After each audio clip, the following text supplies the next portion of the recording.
Bem, pessoal, boa tarde. Eu vou fazer essa apresentação.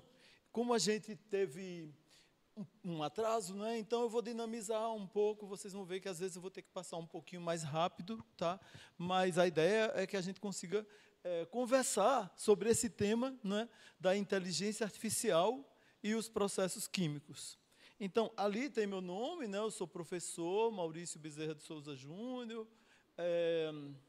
Aqui tem uma breve apresentação que eu posso pular um pouquinho, né, nessa ideia de agilizar, que eu sou professor aqui da Escola de Química. E aí eu fiz toda uma parte, né, que a gente, para ensinar na universidade, tem que fazer mestrado, doutorado. Eu conto ali como foi. Eu vim de Pernambuco, fiz a graduação em Pernambuco e depois a parte de pós-graduação aqui. Aqui na Escola de Química, eu vou falar um pouquinho mais, tem cursos de graduação, de pós-graduação. Né? Então, são caminhos assim que vocês são muito bem-vindos a trilhar, se escolherem a Escola de Química. Né?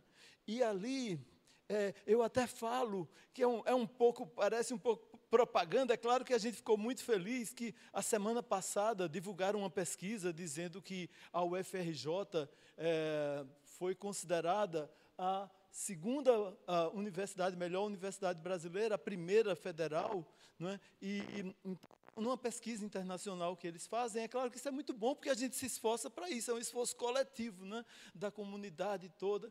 E aí, mas o que eu coloquei, porque eu acho que tem a ver com essa apresentação, é que teve uma notícia do jornal Globo sobre isso, e eles mostraram que a universidade tem vários projetos em vários temas, aqui energia, óleo, gás, tem muito a ver com a Escola de Química, né? Mas também inteligência artificial. Então, eu sou uma das pessoas que trabalham com inteligência artificial, mas são muitas, sabe? Aqui a gente tem vários professores de vários departamentos assim diferentes trabalhando com inteligência artificial. E a minha ideia dessa palestra era até assim, porque você pode a princípio pensar, mas na química, na engenharia química, como é que é realmente a utilização, não é, da inteligência artificial? Então, é para passar um pouquinho dessa ideia, né? Então, só para vocês entenderem aqui o local onde nós estamos, né? Nós estamos aqui na Escola de Química, que o apontador não está... Opa! O apontador às vezes está falhando aqui, mas a gente está aqui na Escola de Química, que fica dentro do Centro de Tecnologia, né? Então tem até um mapinha ali, tem os vários blocos, e a Escola de Química aqui no bloco E, né?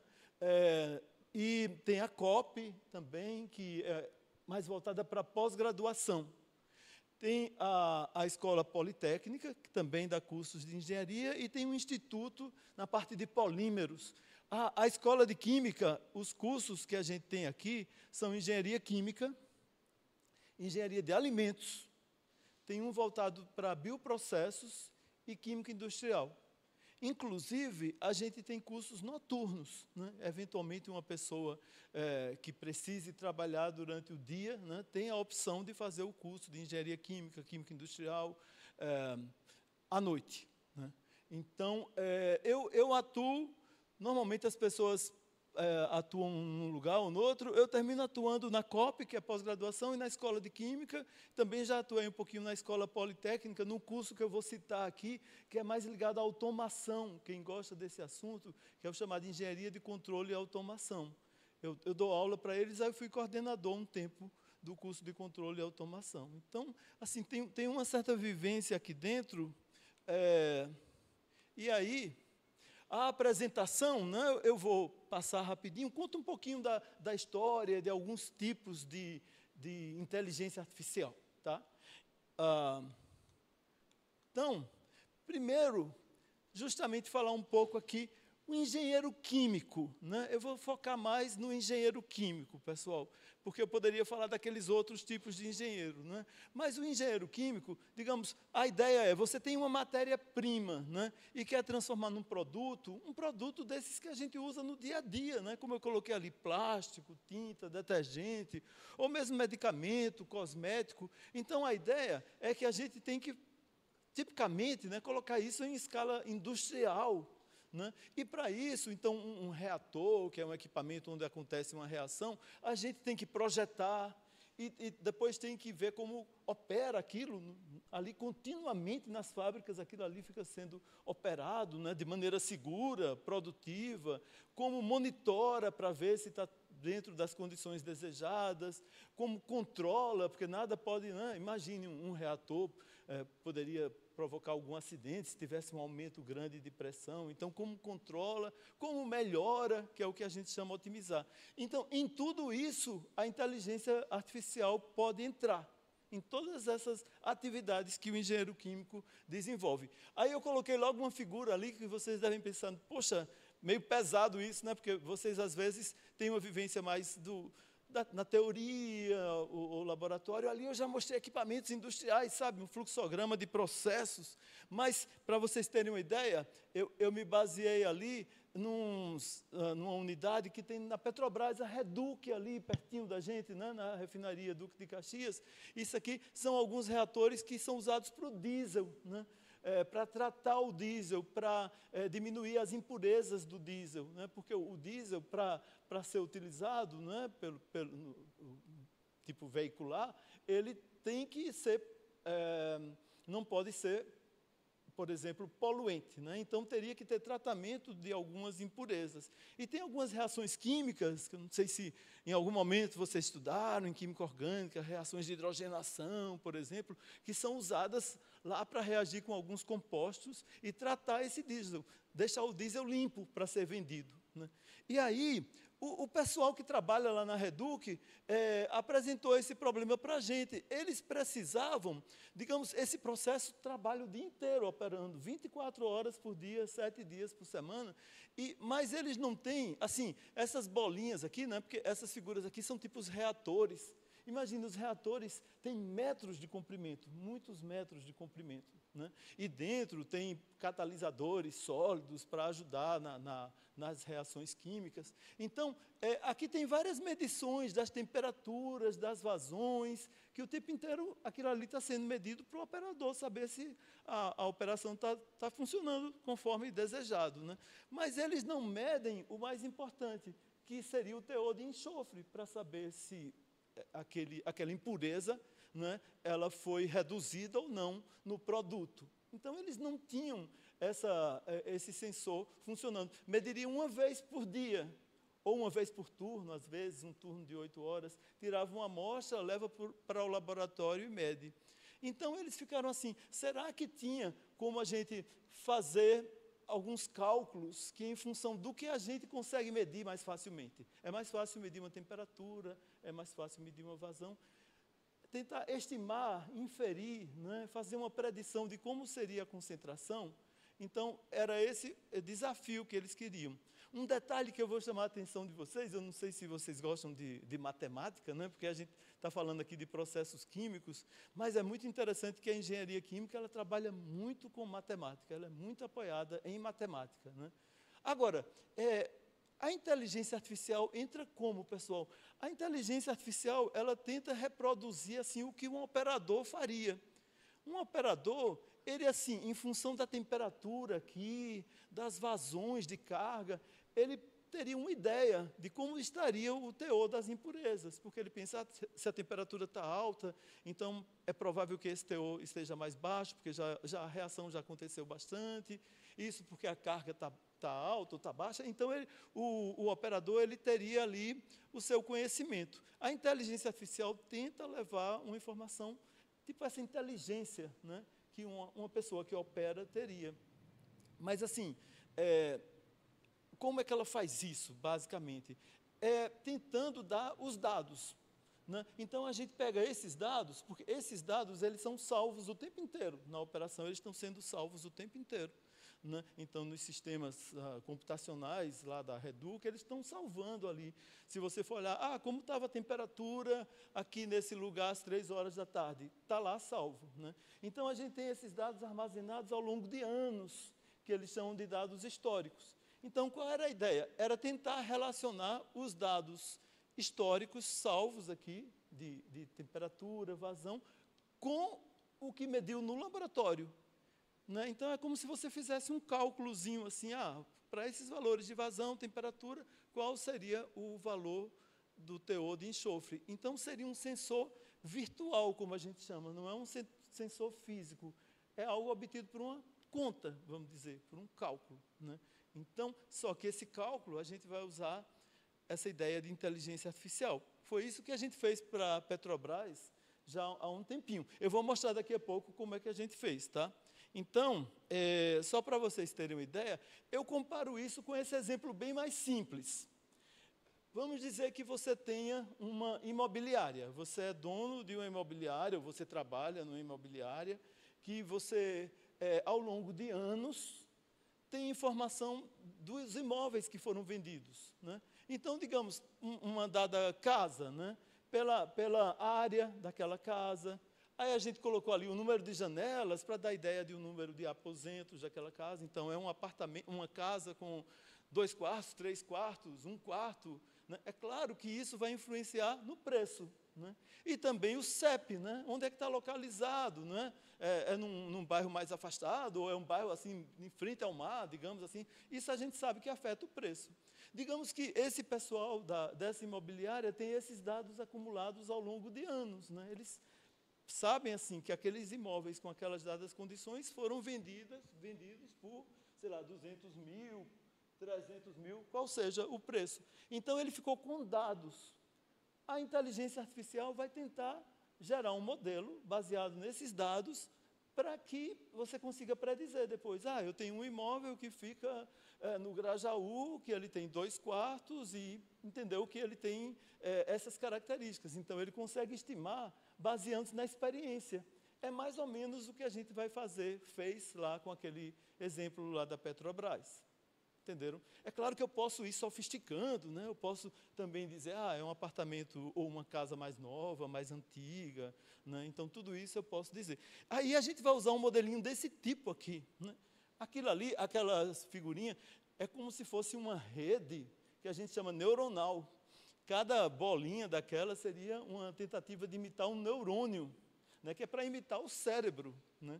Então, esse modelo então, seria como se fosse o cérebro do cara lá da minha imobiliária, que ele, com a experiência dele, ele diz, mas esse apartamento do Grajaú vai valer 250 mil, vamos dizer, né? Porque ele tem tais e tais características. Mas aí é uma inteligência artificial que vai fazer isso, né?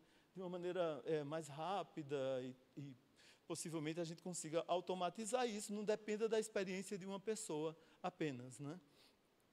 Eu coloquei aqui outro exemplo parecido, tá, pessoal? Imagine que você tenha um laboratório, é um exemplo químico aqui, né? Que você tem um lubrificante, tipo lubrificante de automóvel, e que aí ele depende da temperatura, da pressão.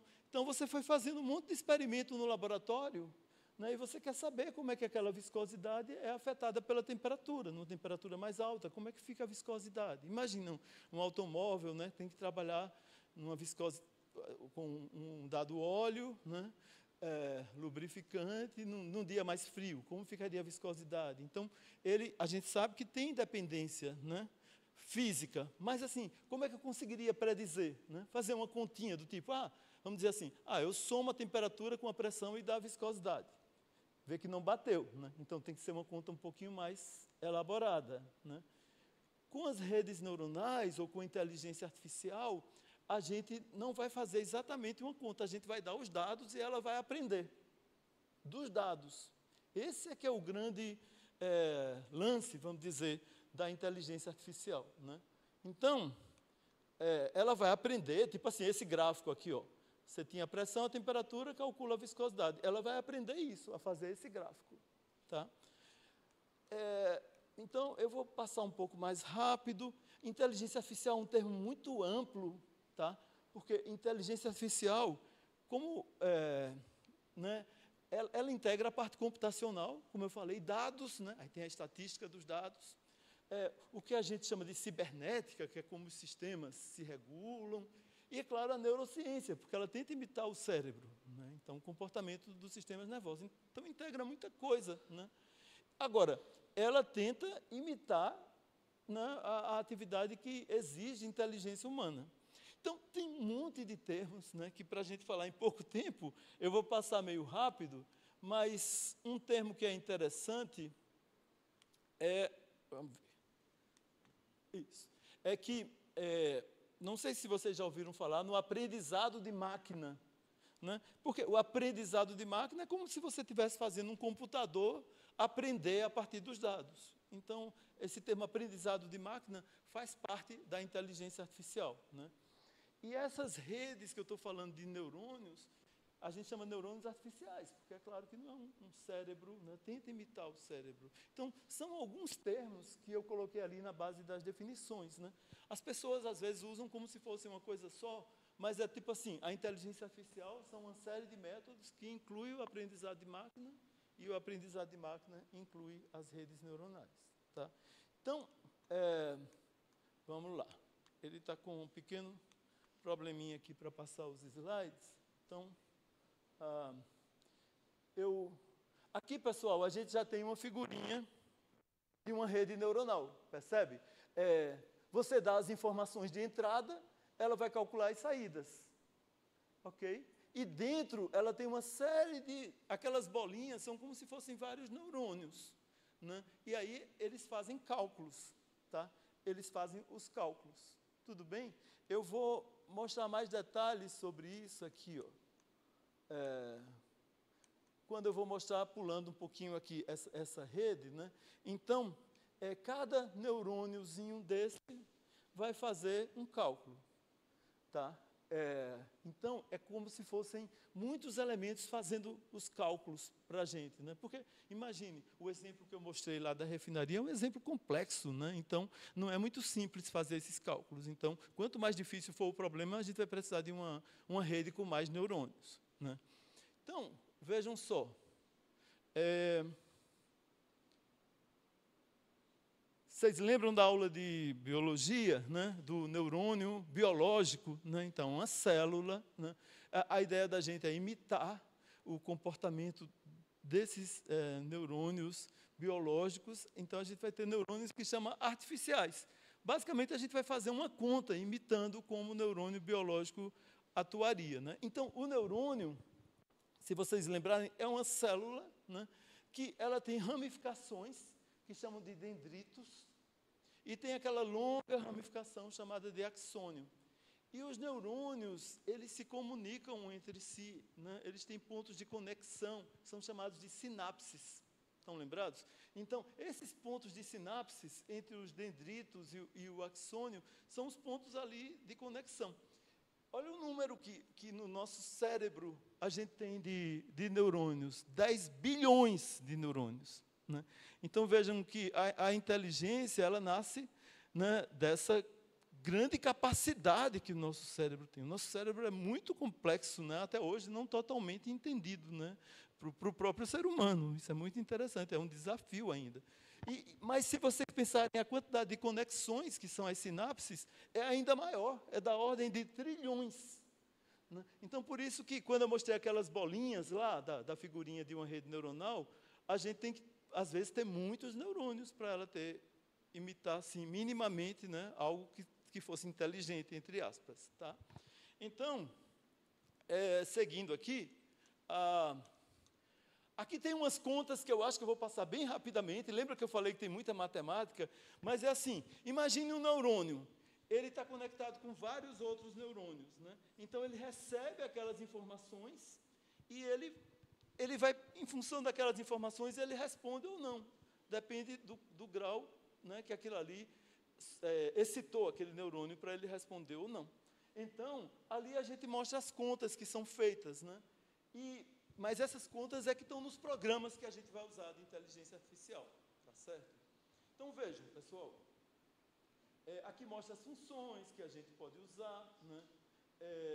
Essa rede é uma rede bem mais sofisticada, que ela apareceu mais recentemente. Vocês têm visto muito recentemente reconhecimento de imagens, né? Isso é algo que está muito presente nas mídias sociais. Normalmente isso é feito por redes neuronais. Agora são redes neuronais mais sofisticadas, assim, né? Que ali, se vocês forem olhando, né, ela pega uma imagem e ela vai vendo assim as bordas, uma característica, e depois ela recupera até uma imagem final.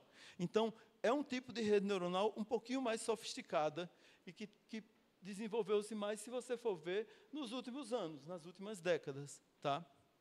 Bem, Seguindo aqui, pessoal. Então, só para vocês terem uma ideia, a gente fica falando muito de inteligência artificial ultimamente, né?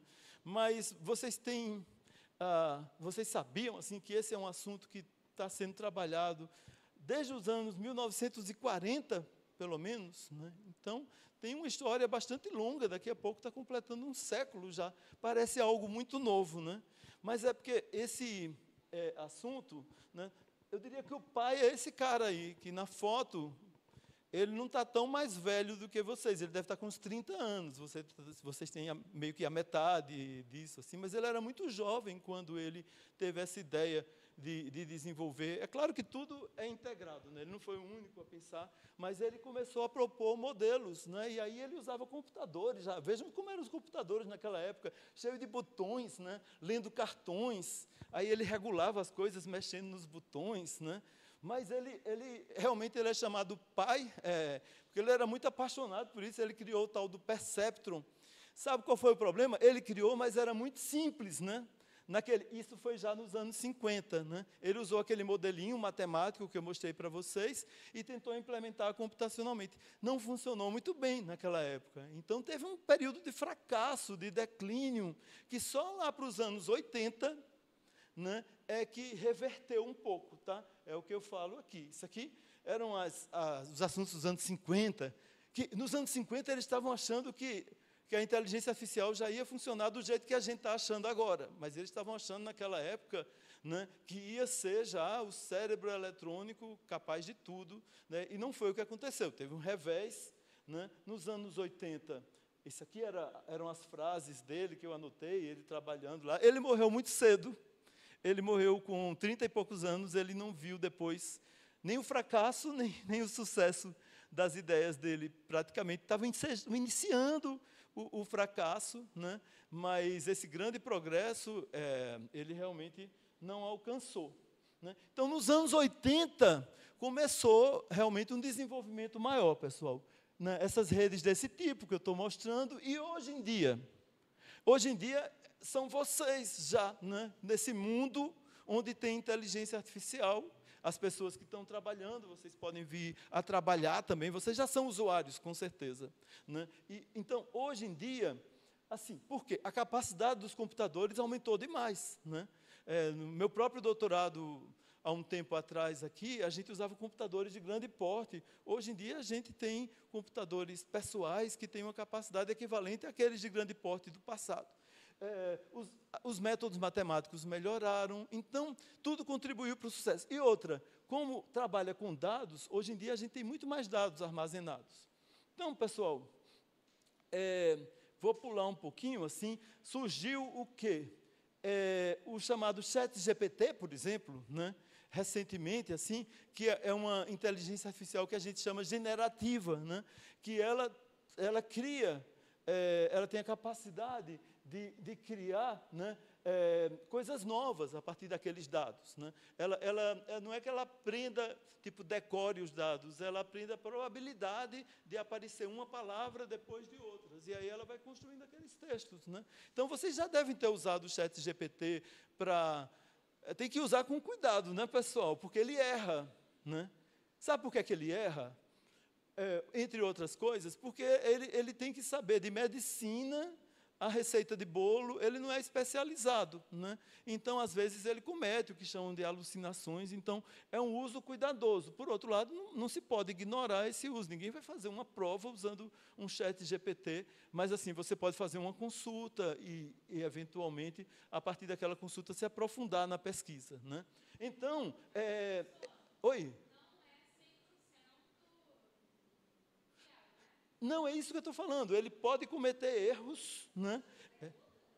Sim, claro. Não, ele inclusive, se você entrar lá, ele já avisa que pode cometer os erros, né? Ele comete erros. Por que ele comete erros? Porque ele foi pré-treinado com uma base muito grande de dados, né? E, ao mesmo tempo, ele é corrigido, até com feedback humano. Tem alguns usuários que eles são chamados a julgar se aquilo está certo ou não, e ele vai se aprimorando, né? Mas é isso, ele tenta, é como se, mais ou menos, dadas certas palavras, ele vê qual é a palavra com maior probabilidade de acontecer ali na sequência. Mas aí ele pode cometer erros. Então, é apenas, digamos, eu acho, uma ferramenta que você tem que usar com muito cuidado, né, com essa ciência, essa consciência de que ela pode cometer erros, né? Então, principalmente informações quantitativas, né? São clássicos os exemplos de erros que eles cometem, né? Por exemplo, advogados que tentaram usar nas suas defesas dos seus réus, assim, cometeram erros gravíssimos, porque ele misturou textos. Mas, assim, digamos, ele está sendo aprimorado. E qual é uma coisa, pessoal, o que acontece? Hoje em dia, algumas empresas, aí entrando na indústria química, desenvolvem um chat GPT específico. Então, por exemplo, eu já interagi com gente de indústria farmacêutica, uma indústria específica.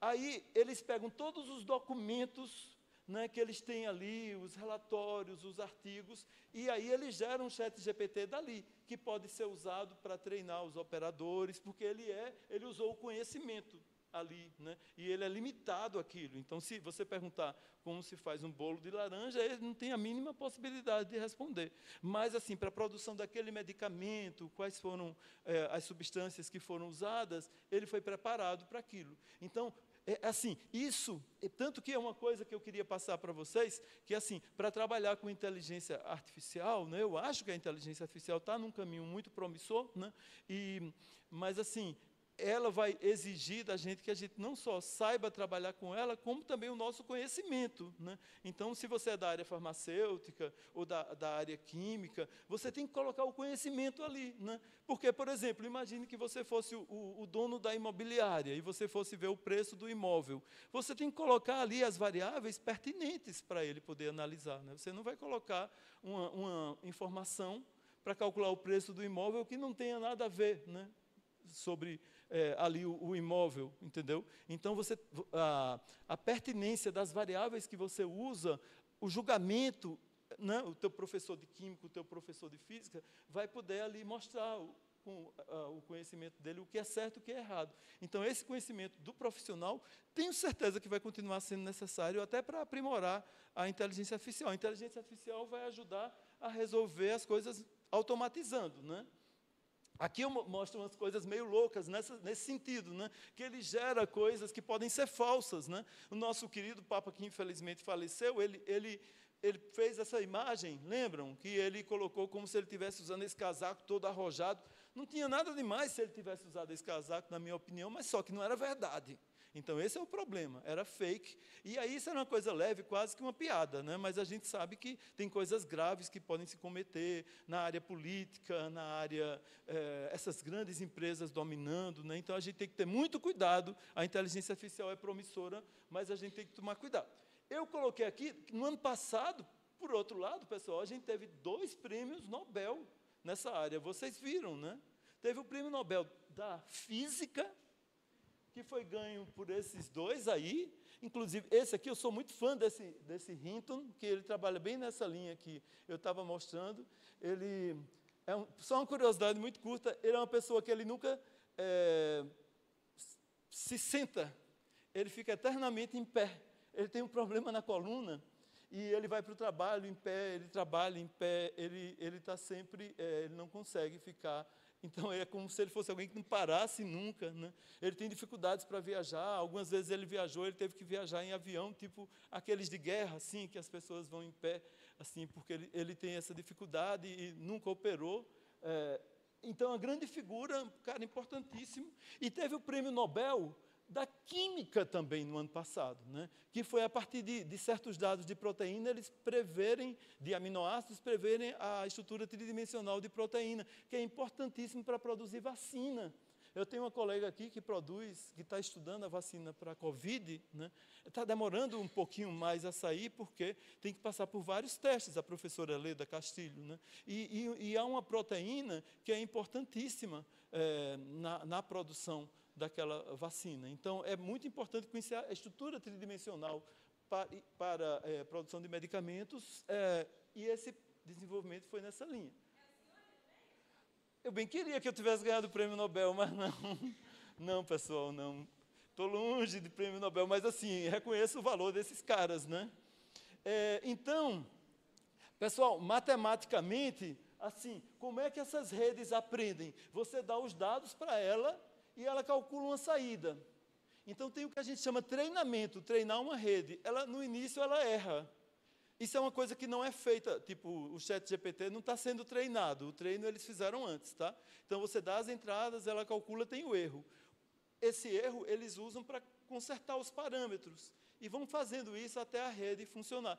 Eu comparo assim, como é que um pai e uma mãe ensinam um filho a falar, né? Eles ficam assim, papá, mamã, sei lá, essas palavrinhas assim simples, né?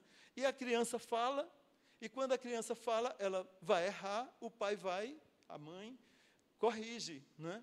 E a partir dali a criança tenta de novo, e aí esse processo, né, justamente as sinapses vão ali se desenvolvendo e a criança vai desenvolvendo a linguagem. Então, é um processo de treinamento que tem tipo um supervisor, né, que é o que está acontecendo ali. Dá um erro, ele atualiza. É assim que as redes funcionam. Tá? É claro que a gente faz isso tudo computacionalmente. Então, pessoal, aqui eu mostrei que aqueles exemplos todos da predição, a gente desenvolveu redes para predizer a viscosidade. O problema da Petrobras, a gente resolveu, né, desenvolveu, tinha dados, olha, de anos de operação. A gente pegou aqueles dados, desenvolveu redes, aí eles ficaram com a possibilidade de estimar. Eles colocaram lá nos painéis dele, você olha lá, tem a saída da rede, dizendo como estaria o teor de enxofre, né? Aqui tem um aluno nosso aqui, que ele desenvolveu uma rede que era assim, no fundo do mar. Imaginem, vocês sabem que tem exploração do petróleo no pré-sal em plataformas, no mar, offshore, como chamam, né? E aí alguns equipamentos ficam submersos. Se tiver vazamento, por exemplo, é um grande problema operacional, de segurança ambiental. Então, o meu aluno desenvolveu uma ferramenta para detectar o vazamento, eram as bolinhas de gás que ele detectava, né? Então, ele usou umas redes mais sofisticadas. Ele ganhou um prêmio, esse meu aluno, mas não foi o Nobel, longe disso. Ele ganhou o prêmio da Petrobras, a ANP. Ele ganhou no ano passado. Então, ele pegava... ficava com uma câmera, tirava fotos e analisava as fotos. Aí tentava separar o que era bolha do que poderia ser outra coisa, um peixinho, vamos dizer assim, né, pelo formato. E aí ele via, está tendo vazamento, qual o tamanho da bolha, qual a vazão. Ele fez tudo isso, né? Então, a ideia, que aí ele desenvolveu uma chamada patente da UFRJ, a UFRJ fez a patente para proteger a invenção dele, né? Que era colocar num robozinho uma câmera que ficava viajando ali em torno dos equipamentos, tirava fotos, né, e aí detectava se tinha vazamento ou não. Quando tinha, estimava qual era a vazão do vazamento. Tá? Foi um trabalho bem interessante e recente. Um rapaz um pouquinho mais velho do que vocês, uns 10 anos por aí, chamado Gustavo Caldas. Então, hoje em dia... para seguir aqui no cronograma que me deram, né, a gente está usando bastante redes neuronais, inteligência artificial. Não sei se vocês já ouviram falar de um termo que é chamado gêmeo digital. Já ouviram falar disso? Gêmeo digital. Você tem o processo real na sua fábrica, o reator. E aí você usa uma inteligência artificial que é como se fosse a réplica digital daquele equipamento, né? Porque aí você usa a réplica digital para fazer predições, para dizer assim, quando é que eu tenho que fazer a manutenção? Está com uma falha já? Então, eu faço testes usando a réplica digital, o modelo, e não o real, né? Para vocês terem uma ideia, esse conceito de gêmeo digital também tem na medicina, né? De você ter, imagine, você ter o seu gêmeo digital, né? Que aí ele tem informações suas, né, da sua condição de saúde, e ele pode ficar fazendo um prognóstico, né? Porque, sei lá, você está com pressão alta, então se você não tomar o remédio tal, você pode ter um problema. Deus queira que não aconteça, nem hipoteticamente, claro. Mas o gêmeo digital, vocês entenderam, é como se fosse um modelo matemático de algo real, né? Isso é uma realidade, pessoal. Eu tenho certeza que se vocês forem trabalhar na indústria, vai estar cheio de gêmeos digitais. Já existem bastante, tá? Gêmeos digitais. Uma coisa também que eu coloquei ali, é que está acontecendo muito, é você tentar, você quer produzir um dado medicamento, né? Então, você pode ver quais são os reagentes que você deve usar para produzir aquele medicamento. Então, você pode ver, para um dado produto com aquelas características, quais são os reagentes que eu tenho que usar. É como ver o produto a partir dos reagentes, né? Então, a gente pode usar essa inteligência artificial, que eles chamam generativa, para isso. Essa é uma área mais nova, a gente está trabalhando com ela também. Tá? Bem, finalmente, já vou colocar aqui as palavras finais. Tá? Gostei muito da moça que se manifestou, desse uso responsável do IA, né, porque a gente tem que tomar muito cuidado, porque eu fico pensando assim, pessoal, se você usa inteligência artificial e ela te diz qual o filme que você deve assistir na Netflix, né, e normalmente tem gente que fica horas ali e nenhum filme atende, né? Então, veja que aqueles erros são de menor importância, né?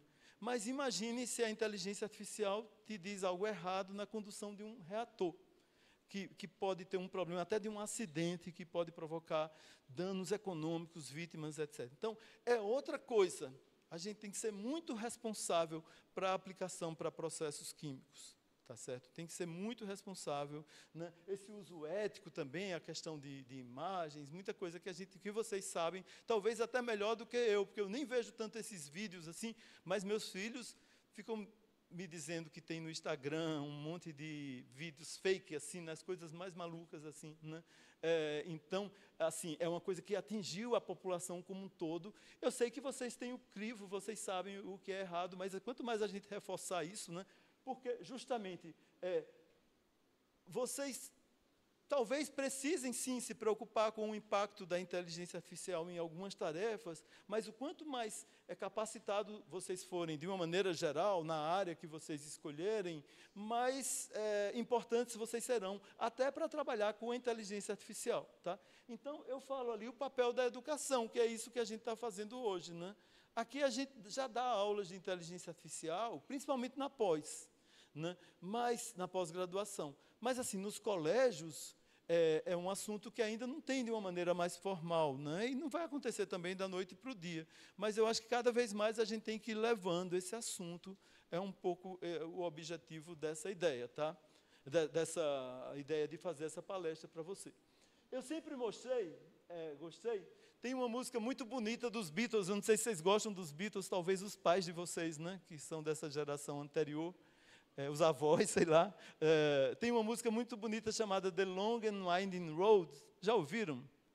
Se não ouviram, vão lá no YouTube e escutem, é bonita demais. Que é assim, o caminho longo e tortuoso.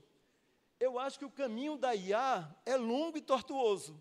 Começou nos anos 40, cheio de época de fracasso, sucesso, muita expectativa, medo, esperança, né?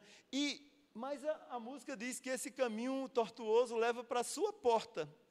Eu acho que tem a ver um pouco isso, porque a inteligência artificial está chegando na vida de todo mundo, né? De todas as maneiras, como a gente sabe, assim. De modo que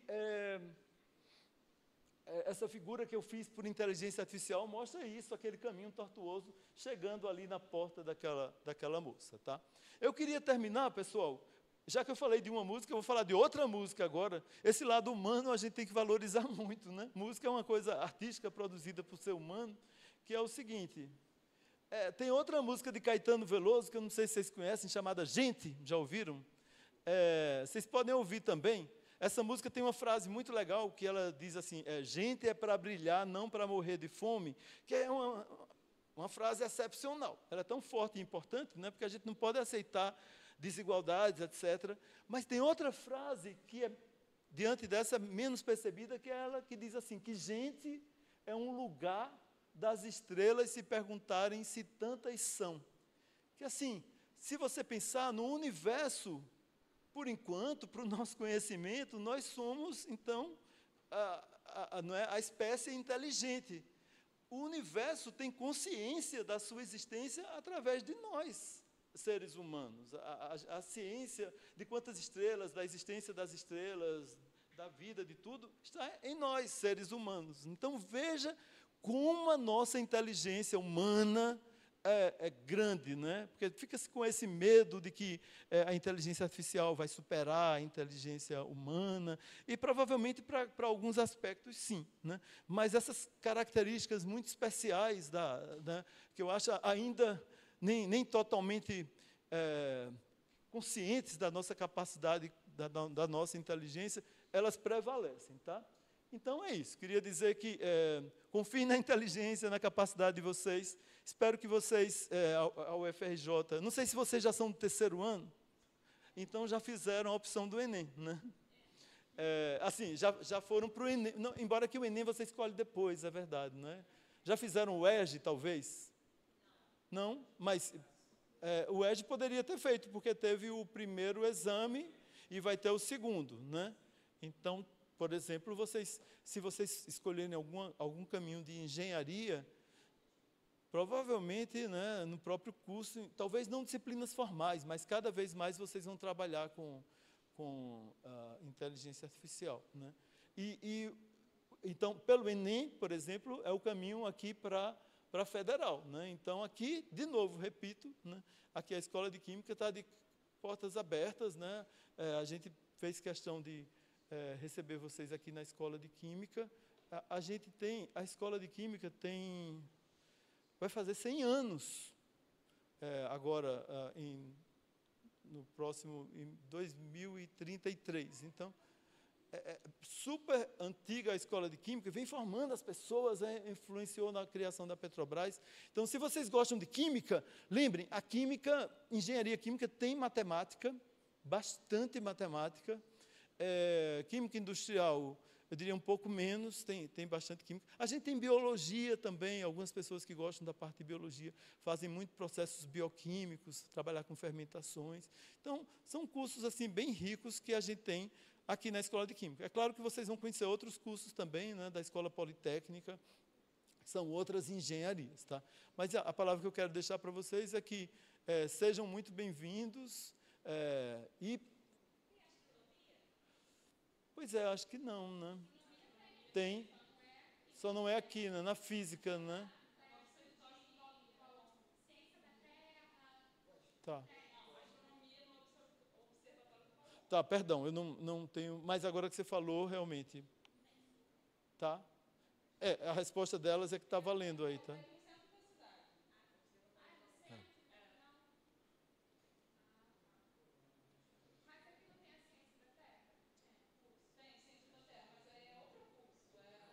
É.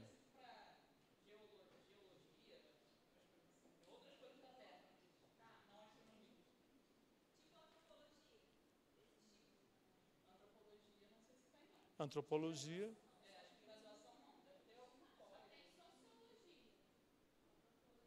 É. Ninguém tem interesse em engenharia? Alguém em engenharia? Não? Poxa, assim, mas vocês sabem, então, pessoal, vocês são muito novos, sabe? Assim, vocês são capazes, imagina o que vai ser esse mundo, né?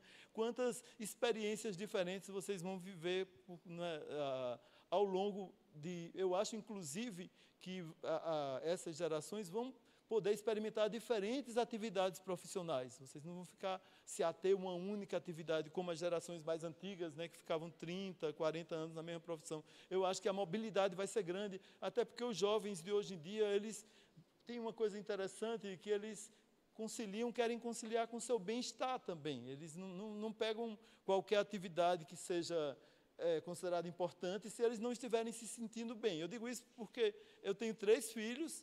A minha filha mais velha, ela já é uma geração mais antiga. Ela resolveu fazer medicina, que é puxado pra caramba, né? Então, ela sofre, ela rala, vive fazendo plantão.